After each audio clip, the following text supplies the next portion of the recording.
নমস্কার বন্ধুরা, আজকের এই শীতের দুপুরে ভাবলাম একটু অন্যরকম কিছু করা যাক।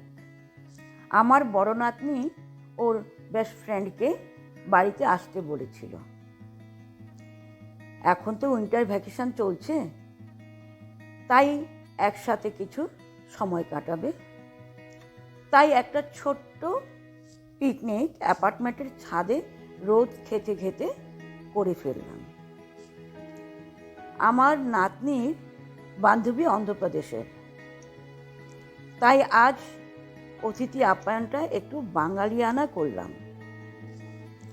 মেনুতে ছিল বাসন্তী পোলাও, চিকেন কষা, টমেটোর চাটনি আর স্যালাড। ওর আমাদের বাঙালিয়ানা খাওয়া দাওয়া খুব ভালো লাগে। পিকনিকটা ভালোই কাটলো। দেখা হবে পরবর্তী ভিডিওতে।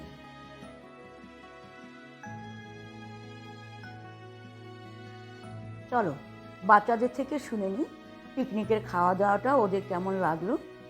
খাবারটা অনেক ভালো আছে। The food was very good.